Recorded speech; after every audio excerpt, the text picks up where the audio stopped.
Hello friends, कैसे हैं आप? आपका स्वागत है हमारे यूट्यूब चैनल लर्न विद नवन में। आज जो टॉपिक है जिससे मैंने चूज़ किया है, जिसके बारे में आज हम डिस्कस करेंगे, वो बहुत ज़्यादा इम्पोर्टेंट टॉपिक है।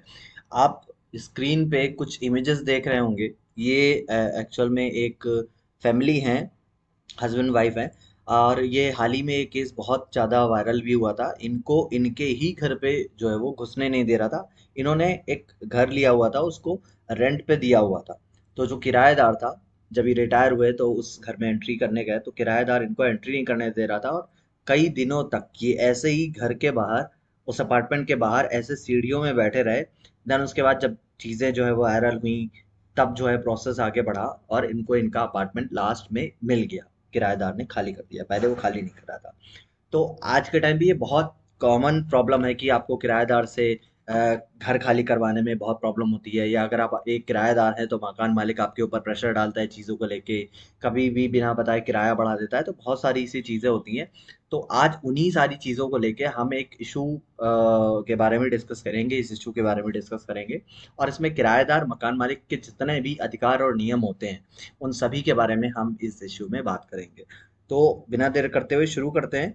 लेकिन उससे पहले मैं आपको दिखा दूं, ये ग्रेटर नोएडा में एक फ्लैट को लेकर विवाद हुआ था।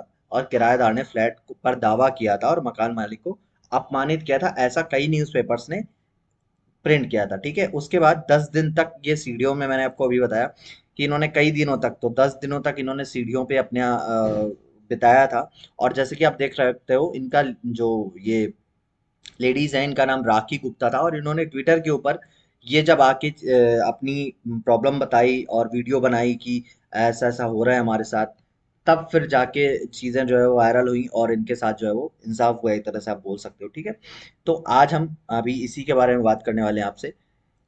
तो अगर किराएदार आपका मकान खाली नहीं करता है, या फिर आप किसी को किराए पर दे रहे हो, तो आपको किन किन चीज़ों का ध्यान रखना चाहिए, किन किन बातों का ध्यान रखना चाहिए। पहले तो हम उसके बारे में बात करेंगे, फिर आगे सारे जो है वो पॉइंट्स हैं उनको कवर कर लेंगे। तो अगर किराएदार खाली नहीं करता है तो आपको क्या क्या चीज़ें याद रखनी है। तो सबसे पहले, आपका ये कॉमन है, ये आपको करना ही करना चाहिए। बहुत सारे लोग क्या होता है, उनके मन में होता है कि ऐसे ही कोई भी आया किराएदार, उसको रेंट पे दे दिया। तो सबसे पहला जो प्रोसेस है, उसको 11 महीने का एग्रीमेंट, इस तरह से एग्रीमेंट होता है।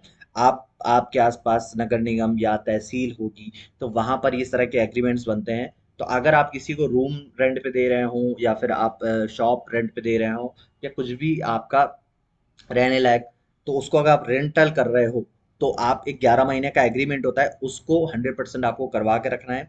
उस नोटराइज या रजिस्ट्रार के पास जाकर रजिस्ट्री करानी ज़रूरी है। ये कुछ बेसिक चीज़ें हैं, उसके आगे मैं बताऊंगा। आपके जो कानून है, कानून क्या कहता है, उसके बारे में भी बताऊंगा। ठीक है, किराएदार 11 महीने के बाद या घर या दुकान खाली करने से मना कर देता है। अगर ऐसा वो करता है, तो आप इस एग्रीमेंट को दिखा सकते हैं कोर्ट में, और फिर आगे का जो है वो चीज़ें जो है वो प्रोसेस होंगी, आपको वहां से न्याय मिलेगा। तो ये आपको एग्रीमेंट जो है वो 100% बना के रखना है। और उसके बाद एक चीज़ और है, कई बार क्या होता है कि 11 महीना बीत जाता है, उसके बाद हमको एक ट्रस्ट सा हो जाता है। ये कॉमन प्रॉब्लम कॉमन है कि लोगों को ट्रस्ट हो जाता है कि नहीं नहीं, अब तो ये प्रॉब्लम नहीं क्रिएट करेगा, मतलब अब तो ये ट्रस्ट वाला हो गया, भरोसे लायक हो गया। उस केस में भी कई किराएदार, ऐसा मैं नहीं कहता हूँ सब लोग होते हैं, लेकिन कई किराएदार क्या होते हैं, वो इस चीज का फायदा उठा लेते हैं। तो आपको ये चीज ध्यान रखनी है कि 11 महीने के बाद 12वें महीने फिर से इसका एग्रीमेंट का रिन्यूअल होता है, तो आपको रिन्यूअल जरूर करवा के रखना है। इस चीज का भी ध्यान रखना है आपको। ये कुछ पॉइंट्स हो गए, पहली चीज। अब हम और आगे बात करते हैं। दूसरा क्या करना है आपको, किराएदार का जो भी किराए, जिसको भी किराएदार रेंट पे दे रहे हो, उसका पुलिस वेरिफिकेशन जरूरी है, बहुत इंपॉर्टेंट है। अगर कोई अनजान है और आपको लग रहा है कि आपको रेंट पे भी देना है, लेकिन अनजान है, जाहिर सी बात है अनजान लोग ही रेंट के लिए वो करते हैं। बहुत से लोग, अभी क्या है, आज के टाइम पे तो स्टूडेंट्स भी होते हैं, बाहर पढ़ाई करने जाते हैं, उनको भी रेंट पे चाहिए होता है। और कई सारे फैमिलीज हैं, वो बाहर जाके काम करते हैं, तो उनको भी रेंट पे चाहिए होता है। तो आप एक काम करिए, आप पुलिस वेरिफिकेशन जरूर करिए। जो भी आप प्रॉपर्टी उनको रेंट पे दे रहे हो, उसका पुलिस वेरिफिकेशन जरूरी है। और ये वही आपका जो किराएदार है, वो आपको पुलिस वेरिफिकेशन करवा के देता है। और या तो फिर आप आपके पुलिस स्टेशन में एक फॉर्म भी मिलता है। ठीक है, वहां पर भी वेरिफिकेशन फॉर्म मिलता है, तो उसको भी फिल करके वो आपको दे सकता है। वहां से आपको ये पता चल जाता है कि इसके ऊपर कोई आपराधिक मामला नहीं है, इस तरह की चीजें नहीं है, तो वो चीज क्लियर हो जाती है, तो आपको प्रॉब्लम नहीं क्रिएट करेगा। दूसरा केस ये हो गया। तो पहला केस क्या हो गया, हमें एग्रीमेंट करवाना है। दूसरा केस, उसका पुलिस वेरिफिकेशन करवाना है। और फिर पिछले मकान, अगर आपको पता है कि ये पहले कहाँ रेंटल पे था, है ना, अगर वो आपसे बोलते हैं कि हम पहले यहाँ पे रेंट पे लिए हुए थे लेकिन वहाँ पे प्रॉब्लम हुई तो ये यहाँ पे आ गए, तो आप पिछले मकान मालिक से भी पूछ सकते हो। ये कुछ बेसिक चीजें हैं, ठीक है, वहां से भी पूछ सकते हो। अब मैं कुछ नियम के बारे में बता देता हूँ आपको। किराएदार से घर या दुकान इन 6 आधारों पर खाली करवाया जाता है, जा सकता है। तो अगर जैसे आपको कोई किराएदार आपका बोल रहा है कि वो घर खाली नहीं करेगा, तो वो ये कुछ 6 पॉइंट्स हैं। और ये एक बहुत रिस्पेक्टेड लॉयर से डिस्कस करने के बाद मैं ये सेशन आपके सामने ला रहा हूँ, ठीक है। तो ये 6 पॉइंट हैं। पहला पॉइंट कि मकान मालिक की प्रॉपर्टी में कुछ नया निर्माण या कंस्ट्रक्शन ना किया हो, ठीक है। अगर आपके जो आपका किराएदार है, अगर उसने आपकी प्रॉपर्टी पे कुछ कंस्ट्रक्शन किया है तो इस बेसिस पे आप खाली करवा सकते हो। दूसरा पॉइंट, किराएदार मकान मालिक को बिना बताए दूसरे को किराए पर घर नहीं दे सकता। फॉर एग्जांपल, आपने उसको रेंट पे दिया आप रहने के लिए, अब वो किसी थर्ड पर्सन को रेंट पे दे देता है, तो ये एक तरह से इलीगल एक्टिविटी हो गई उसकी, कि ये नहीं कर सकता है वो, आपने उसको रेंट पे दिया है, उसको रहना चाहिए। तो अगर ये एक्टिविटी करता है तो भी आप उससे घर खाली करवाने के लिए बोल सकते हो। उसके बाद उसने अगर लगातार 2 महीने तक किराया नहीं दिया है, तो उसके आधार पे भी आप उसको घर खाली करने के लिए बोल सकते हो।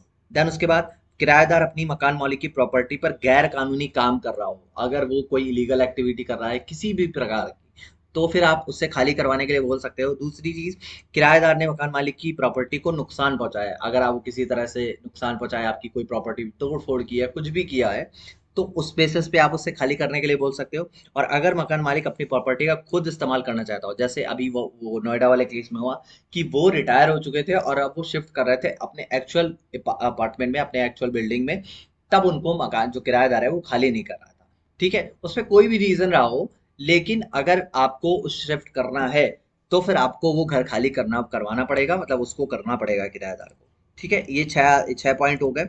उसके बाद क्या होता है, किराएदार से घर खाली करवाने को लेकर कानून क्या कहता है। तो अब ये तो पॉइंट हो गए अपने जो लॉयर से आप डिस्कस किए। उसके बाद कानून है। कानून कौन सा है, तो मॉडल टेनेंसी एक्ट 2021 की धारा 21 और 22 में इसका जिक्र है। देखिए, इसको लेकर एक नियम है model tenancy act, last year इसमें कुछ चेंजमेंट हुए थे। उन चेंजमेंट के आधार पर, मतलब न्यू लॉ क्या बोलता है उसके आधार पर हम आपको चीजें बता रहे हैं। जो मॉडल टेनेंसी एक्ट 2021 है, उसकी धारा 21 और 22 में इसका जिक्र है कि एक किराएदार को मकान मालिक कब अपने घर से बेदखल कर सकता है। इसका जिक्र तो हमने ऊपर लगे क्रिएटिव में भी किया है। इसके अलावा इसके लिए मकान मालिक को रेंट कोर्ट में बेदखली और प्रॉपर्टी के कब्जे की वसूली के लिए एक एप्लीकेशन देना होगा, ठीक है। तो अगर आपको चाहिए आपकी प्रॉपर्टी, तो उसके लिए भी आपको वहां पर कहाँ पर, कोर्ट में एप्लीकेशन लगाना पड़ेगा, ठीक है। उसके बाद और पॉइंट्स क्या है, तो पिछले साल जो मैंने आपको बताया कि पिछले साल कुछ इसमें चेंजमेंट हुए थे, तो उसके बाद इसमें कुछ जरूरी बातें निकल के आई, वो उसके बारे में मैं बता देता हूँ। देखिए, पहला, मकान मालिक और किराएदार के बीच एक रिटर्न यानी लिखित एग्रीमेंट होना जरूरी है, वो मैं आपको बता दिया। इस एग्रीमेंट में किराएदार, देखिए इस एग्रीमेंट में क्या क्या चीजें होनी चाहिए, किराएदार कब तक रहेगा, कितना किराया देगा, डिपॉजिट की रकम कितनी होगी, इसकी जानकारी होनी ही चाहिए। और रिन्यू किया जाता है तो इसमें कितने परसेंट पैसे बढ़ाएंगे, अगर जो 1 साल की अवधि खत्म हो गई, 11 महीने की अवधि खत्म हो गई, टाइम ड्यूरेशन, तब फिर उसके बाद आप कितने पैसे इंक्रीज करोगे उसका भी जिक्र होना चाहिए। इसके बाद घर या फ्लैट में रहने की सारी शर्तें, मतलब जो भी शर्तें हैं आपकी, क्योंकि हर एक मकान मालिक की अलग अलग शर्तें होनी, उन शर्तों को आपने उस एग्रीमेंट में लिखा होना चाहिए। उसके बाद मॉडल रिलायंसी एक्ट के सेक्शन 5 के अकॉर्डिंग क्या होता है कि रेंट एग्रीमेंट एक समय सीमा तक ही लीगल होगा, ठीक है। एक टाइम ड्यूरेशन तक ही वो लीगल होगा। उसके बाद आपको रिन्यू करवाना पड़ेगा। एग्रीमेंट की तारीख खत्म होने के बाद अगर मकान मालिक दोबारा उसी किराएदार को रखना चाहता है, तो उसको नया एग्रीमेंट करवाना पड़ेगा, ठीक है। अगर एग्रीमेंट की तारीख खत्म हो जाती है और एग्रीमेंट रिन्यू नहीं होता है, तो ऐसे में किराएदार को घर खाली करना होगा। ये चीज आपको याद रखनी है। दूसरी चीज, अगर किराएदार घर खाली करने में असमर्थ है, या यानी किसी कारण से घर खाली नहीं कर पाया, तो उसे मकान मालिक को बढ़ा हुआ किराया देना होगा, मतलब जो भी आपने परसेंटेज बढ़ाया है वो उसको किराएदार को देना ही होगा, ठीक है। ये कुछ पॉइंट हो गए। उसके अलावा एक लीगल लीगल नोटिस का पॉइंट आता है, ठीक है, कि लीगल नोटिस के, अब बहुत सारे लोग बोलते हैं कि हम आपको नोटिस दे देंगे, नोटिस दे देंगे, तो इस नोटिस का भी उसमें कुछ रोल होता है, उसके बारे में बात कर लेते हैं। किराएदार से घर या फ्लैट और दुकान को कैसे खाली करवाया जाता है लीगल नोटिस के पॉइंट से। इसके लिए किराएदार को पहले से घर खाली करने की सूचना लीगल नोटिस के माध्यम से देनी पड़ेगी, क्योंकि देखिए फॉर एग्जांपल, ये नोएडा वाली कपल थे, इन्होंने एंट्री करी, फॉर एग्जांपल एक टाइम पे मान लेते हैं कि उनका रेंट एग्रीमेंट था। उसके बाद अगर ये एंट्री कर रहे थे, तो उनको पहले 1.5-2 महीने पहले से उनको बताना चाहिए, ठीक है, उनको लीगल नोटिस देना चाहिए एक टाइम ड्यूरेशन के बाद।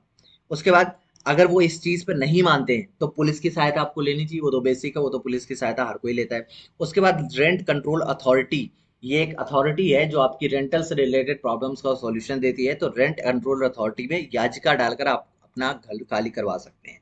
उसके अलावा अगर प्रॉपर्टी किराएदार अपनी प्रॉपर्टी पर जबरन कब्जा करता है तो फिर आपको वही पॉइंट बचता है कि आपको पुलिस की हेल्प चल लेनी चाहिए। ठीक है। उसके बाद एक सेकेंड मैं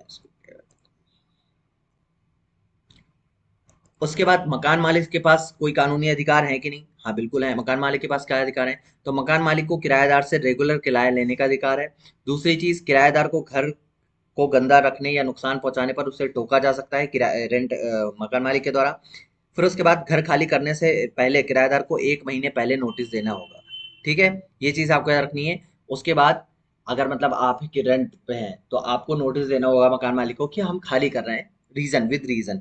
बिना पूछे घर में कोई भी कंस्ट्रक्शन है, किराए का काम करवाया है तो उसे मना किया जा सकता है, ये मकान मालिक का अधिकार है। उसके बाद किराएदार से बिना पूछे किसी दूसरे व्यक्ति को घर में लाकर उसे रोक नहीं सकता है। फॉर एग्जाम्पल कोई घूमने आया है तो उसको रख सकता है आराम से 2-3 दिन, लेकिन अगर आप कंटिन्यू उसको देख रहे हो कि वो किसी को अपने घर पे रखे हुए है तो आप उस पर ऑब्जेक्शन कर सकते हैं। उसके अलावा अब देखिए, क्योंकि नोएडा वाला जो सिटीजन था वो सीनियर सिटीजन थे, जो फ्लैट वाले थे, तो उनके लिहाज से कानून क्या कहता है, तो सीनियर सिटीजन एक्ट के माध्यम से बुजुर्ग नागरिक जो अपनी संपत्ति से वहां कब्जा करने वाले को बेदखल करवा सकते हैं, उनके लिए सीनियर सिटीजन एक्ट भी उस पे लागू हो सकता है। ठीक है, क्योंकि वो सीनियर सिटीजन थे तो उसके लिए उनके लिए एक्ट भी लागू हो सकता है। किराएदार क्या घर खाली करने से मना कर सकता है? ऐसा वो बिल्कुल नहीं कर सकता। अगर एग्रीमेंट के दौरान घर खाली करने को कहा जाए तब वो मना कर सकता है। उसे अपनी मजबूरी मकान मालिक को बतानी होगी, उससे घर खाली करने के लिए समय लेना होगा। फॉर एग्जाम्पल कि अगर उससे कहा जाए कि घर खाली कर दीजिए तो वो मना उसी पॉइंट पे कर सकता है। फॉर एग्जाम्पल उसने कहा कि नहीं, उसे प्रॉब्लम हो रही है अभी कि उसे घर नहीं मिल रहा है, या कुछ भी प्रॉब्लम बता सकता है वो। उसके बाद उसको मकान मालिक को प्रॉब्लम बतानी पड़ेगी, उसके बाद मकान मालिक को क्या लगता है वो उसके पॉइंट से रिलेट करता है। ठीक है। दूसरी ओर अगर किराएदार का रवैया सही नहीं है तो भी वो खाली करवा सकता है। ठीक है। अब उसके बाद और चीजें देख लेते हैं। अब यहाँ तक तो हमने बात कर ली मकान मालिक के अधिकार के बारे में। तो अब मकान मालिक के अलावा किराएदार के पास कोई कानून होते हैं कि नहीं? तो मॉडल टेनेंसी एक्ट के अनुसार किराएदार के पास भी कुछ पॉइंट होते हैं, कुछ अधिकार होते हैं, उनके बारे में बात करते हैं। तो मॉडल टेनेंसी एक्ट के तहत रेंट एग्रीमेंट में लिखी समय सीमा से पहले किराएदार को तब तक नहीं निकाला जा सकता जब तक उसने लगातार 2 महीने तक किराया न दिया हो या वह प्रॉपर्टी का गलत इस्तेमाल कर रहा हो। तो दो ही बेसिस पे अगर उसका एग्रीमेंट है आपके साथ, तो दो ही बेसिस पे आप निकाल सकते हो, या तो उसने 2 महीने की किराया ना दिया हो, या तो फिर वो कोई गलत प्रॉपर्टी पे कुछ इलीगल काम कर रहा हो। दूसरी चीज, रेजिडेंशियल जो बिल्डिंग होती है उनके लिए सिक्योरिटी अधिकतम 2 महीने का किराया है, और नॉन रेजिडेंशियल जितनी भी जगह होती है उनका अधिकतम किराया 6 महीने का होता है। फॉर एग्जाम्पल आपका कोई गोडाउन है या कोई और बिल्डिंग वगैरह है, मतलब जहां पर रहा नहीं जा सकता, कुछ काम वगैरह करा जा सकता है, तो उस तरह का अगर आपने किराए पे दे रखा है तो उसमें जो आप सैलरी ले, मतलब जो आप एक्स्ट्रा पेमेंट ले सकते हो वो 6 महीने तक की एक्स्ट्रा पेमेंट ले सकते हो। और वहीं पर रेजिडेंशियल बिल्डिंग जहाँ पे आप रखने के लिए, जैसे रूम हो गया, अपार्टमेंट हो गया, है ना, इस तरह के जहाँ पे लोग रहते हैं, उस टाइप की अगर आप बिल्डिंग को आप रेंट कर रहे हो तो 2 महीने तक का अधिकतम किराया ले सकते हो, उससे ज्यादा नहीं ले सकते। अगर उससे ज्यादा लेते हो तो फिर आपके ऊपर कानूनी कार्रवाई की जा सकती है। ये किराएदार के अंतर्गत आता है। ठीक है। किराएदार को हर महीना किराया देने पर उसके रसीद लेने का अधिकार है। ऐसा कई जगह होता है, क्योंकि कई बार क्या होता है कि अब हम लोग नॉर्मल, आज के टाइम पे मैं अपनी खुद की बात करूं या हमारे आसपास की लोकेलिटी की बात करूं, तो रेंट पे कोई भी आराम से दे देता है। उस पे क्या होता है, वो पैसे दे देते हैं, उस पैसे को वो रख लेते हैं, उस पे कोई रसीद वगैरह का नहीं होता है प्रोविजन। ठीक है। लेकिन अगर आपके पास, आपके आसपास इस रसीद का प्रोविजन है तो आपको रसीद लेनी चाहिए। मैं किराएदार की बात कर रहा हूँ, और मकान मालिक को भी रसीद देनी चाहिए। ठीक है। अगर वहां पर रसीद की प्रक्रिया जो है वो चलती है तो आसपास। ठीक है। क्योंकि आप फॉर एग्जांपल बाहर रहते हो आजकल मेट्रो सिटीज में, तो वहां पर रसीद की प्रक्रिया, टोकन की वो रिसिप्ट की प्रक्रिया जो है, प्रोसेस, वो चलती है। ठीक है। अगर मालिक मकान मालिक समय से पहले किराएदार को निकालता है तो कोर्ट में रसीद को सबूत के तौर पर दिखाया जा सकता है। बस इतना सा काम होता है। फॉर एग्जाम्पल जैसे आज के टाइम पे आप पेमेंट जो है वो सबमिट करने बैंक पे जाते हो तो उसकी भी रिसिप्ट मिलती है। उसका क्या काम होता है? कोई काम नहीं होता है, क्योंकि आप आज के टाइम पे आप कोई भी ट्रांजेक्शन करते हो वो तुरंत आपके बैंक अकाउंट में आ जाता है। फॉर एग्जाम्पल आपने कैश जमा किया, उसकी रिसिप्ट जरूर मिलती है, लेकिन आज के टाइम पे कोई इस रिसिप्ट को नहीं रखता। लेकिन उस रिसिप्ट को रखने का प्रोसेस सिर्फ इतना है कि अगर आपके बैंक अकाउंट में पैसे नहीं आए हैं तो आप उस रिसिप्ट को दिखा सकते हो बैंक में कि हाँ मैंने पैसे जमा किए। ठीक है, वही चीज यहाँ भी अप्लाई होती है।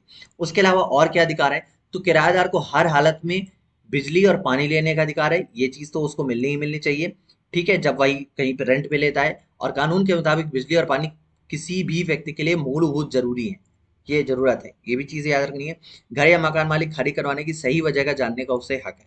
ठीक है, अगर वो घर खाली करवा रहा है तो उसको भी, किराएदार को भी पता होना चाहिए कि वो घर खाली क्यों करवा रहा है। इस चीज को उसे बताना होगा, किसे, मकान मालिक को। दूसरा, अगर मकान मालिक रेंट एग्रीमेंट में तय की गई शर्तों के अलावा कोई और शर्त उस पर थोपता है या अचानक किराया बढ़ा देता है, तो वो कोर्ट में याचिका दे सकता है। ये भी कानूनन अधिकार है किराएदार का।